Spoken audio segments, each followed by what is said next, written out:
Hey, how you doing, ladies and gentlemen? Special episode of the Motion Picture Notion today. As promised, I'm gonna do a bit of a commentary on my movie here. The entire runtime is only 12 minutes, 1 second long. If you want to look at it after this review, you could find it on the in my movies, like movie film projects. That's what the list is called. So, One for the Road.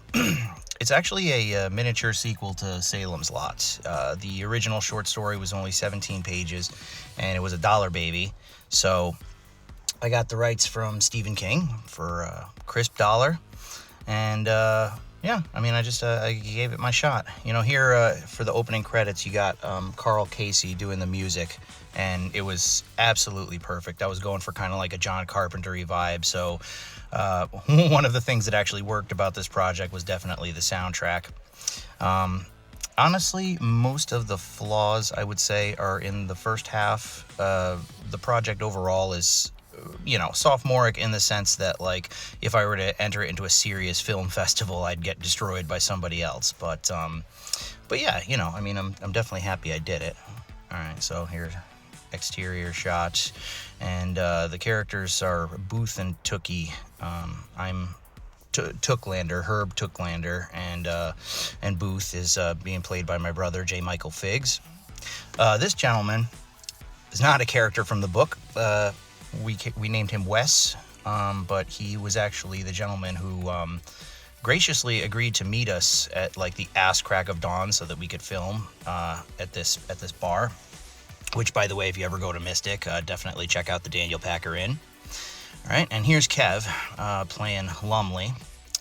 And yeah, so basically he stumbled in, his car crashed, yada yada.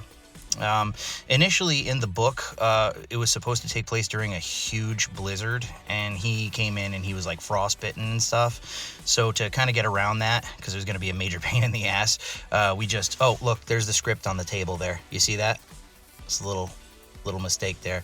But yeah, so we just had it that like a deer came out and he crashed his car, hence the head injury.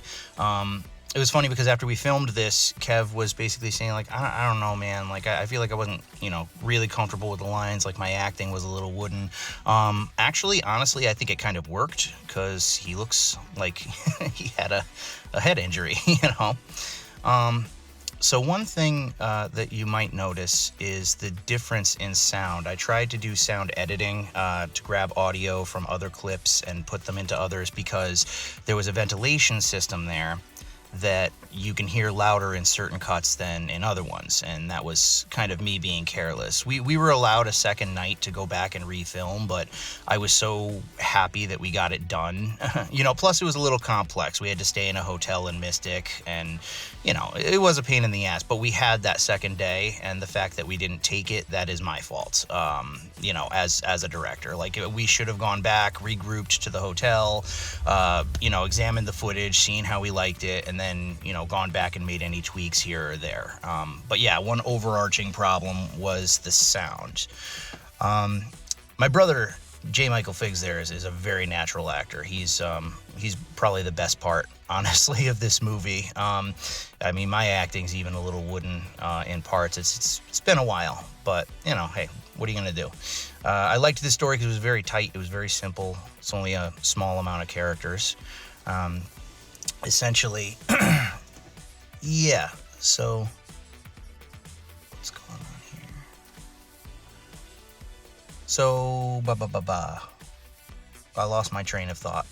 Anyhow, so apart from that, you'll also notice maybe in this scene and the next one, there are certain scenes where I manually kind of zoomed in because the angle was a little wider than I would have liked. And that's nothing against my director of photographer, Justin Winans. He did a terrific job on this. I just didn't communicate very well in certain parts. I tried to honestly do a storyboard, but it looked like such shit next time I'll just do it with stick figure. Yeah, see, it's a little blurrier here because I zoomed in, and my acting is a little awkward in this scene, but that's okay. It's all part of the fun. It's all part of the charm.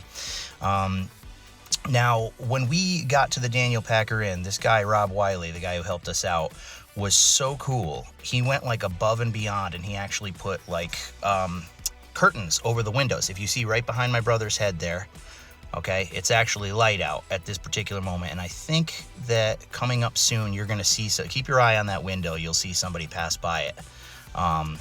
But yeah, I mean, if you're looking, oh, there it is. If you're looking for it, you'll notice. But I mean, we did not ask them to do this.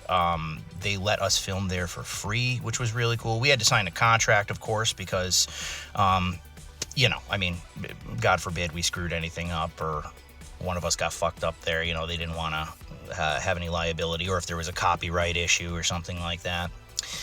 All right, so I mean, I think that I've pretty much gone over all of the flaws, which thankfully were in the first act. I'd say this is a short film in 2 acts. This is the beginning of the second one. Kev, God bless him, he brought his drone, and we got that awesome footage with that. I really appreciate the lighting here. I mean, Justin Winans did a really good job, but there's like a real feeling of kind of isolation here. And this is where I think that even if you make fun of like the first part of the movie, you can recognize that the tension's being built a little bit. Yeah, I mean, this is where the movie really starts to pick up for me. Now, there are certain things that we had to tweak, obviously, because the original story, I think, well, I believe that, it was in Stephen King's Night Shift collection, which came out in 1981, lest I'm mistaken. I'm not sure if that's when he actually wrote the story. So, you know, we had to update it, like, oh, couldn't get service out here, and, you know, like, obviously, I actually bought, like, a 1,500-watt fog machine, or, sorry, not a fog machine, a snow machine, and I was prepared to film it and be really accurate to the story with the blizzard, but it was such a pain in the ass, and it added so much time to our very limited, you know, shooting schedule, that it was just like, okay, we had to find a way around this. A deer came out of nowhere and he crashed, and, you know, his wife is hurt and they got to go out and find him. Now, in the original story, well, actually, you know what? I'll wait till we get to that part. But yeah, this entire scene, I think, went really, really well. The first, you know, it starts out a little bit awkward, but it just gets better and better as it goes. You know, it's funny because I always make comments about people like, oh my God, why do they have to take so many liberties? Why can't you just copy and paste? For love of God, it's something that's already popular, you know. And, you know, as I was writing this, the first day that I wrote the script, I was literally flipping through the short story and just essentially plagiarizing. Oh, wait, hold on. Look at Kev. See, now, Kev doesn't think he's a good actor. Look at that. He finds out his wife isn't in the car. Look at his face.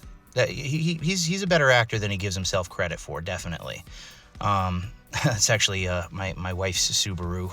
I had a main plate made for Kev's Jeep that we could use in this movie. So essentially, what the hell was I saying before?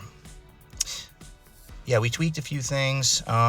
See, like these shots, I think, came out really, really well. It's all like dark behind us, and you can see that there was snow. It was funny because it was a very mild winter, and go figure, like we go to film this night, and it's like freaking 17 degrees. It's like, oh my God, are you kidding me? All right, now Jackie over there, Lumley's wife, she is amazing. I worked with her at Starbucks. She's a stage actress, does a lot of musicals and stuff like that, and she was very willing to help. I did not pay her for this, so she was, you know, freezing, like all of us. Yeah, so essentially in the story, it's not just Lumley's wife, it's his wife and his daughter. That was another thing that we tweaked. Oh, okay, you see me inhale from the inhaler there. We were supposed to show me breathing from the inhaler earlier because in the book, Lumley has a heart attack, and that's why Booth has to wind up driving the Jeep back. But in this one, we're like, oh, okay, you know, he has an asthma attack or whatever. He just threw the Bible. It's okay, it's a Protestant Bible, it's fine. Yeah, I told Jackie, like, I explained to her the Marjorie Glick scene from Salem's Lot, and I said, like, yeah, just do it like that. If there's a little cheese on it, that's fine. Now, this ending, completely tweaked, because the way the short story ends, the Bible's thrown at the little girl, and she disappears. So we just did that with Lumley's wife, and I'm like, well, wait a minute. What if, like, they're going to leave, and all of a sudden all the vampires from Salem's Lot come out and start freaking chasing them? I'm like, that's that's a cool idea. Didn't really require much, dialogue or anything like that, but I thought it's like, this has been a story that very steadily builds. There's Adam, my buddy Adam. Those Vampires of Salem's Lot, one of them was actually our director of photography, Justin Winans, Shemping, as Sam Raimi would say. Look at Adam, you creepy bastard. Oh man, he did such a great job. But yeah, I figured like, well, the tension is built so well up until this point. Well, what the hell? Let's just crank it up to 11 at the end. I mean, I'm very happy with the way the ending came out, and the thing that really brings it home is the music by Carl Casey, I think, and Adam's creepy ass. But yeah, so the end shot here, where you see the Jeep driving off and it just kind of disappears into the darkness. This was very much inspired by the ending to Phantasm Oblivion, where you see the ice cream truck driving off and the headlights just disappear into the darkness. So yeah, I mean, that's my movie. It's like I said, you could find it in the film projects list that I have. It's only 12 minutes and 1 second long, so it's an easy watch. It's not perfect. There's a lot of mistakes. Some parts of it are very laughable, but I'm still very proud of it. I've learned a lot from it. And, and it doesn't break the cardinal rule either. It's not boring. And again, at a tight 12 minutes, I mean, hey, give it a chance. I bet you guys will at least be entertained by it. But, yeah, anyhow, oh yeah, that was Jackie's friend, Gabriella Nye. She was a really big help, putting in the contacts and everything like that. And there's the obligatory copyright thing. And yeah, guys, thanks for watching. I appreciate it.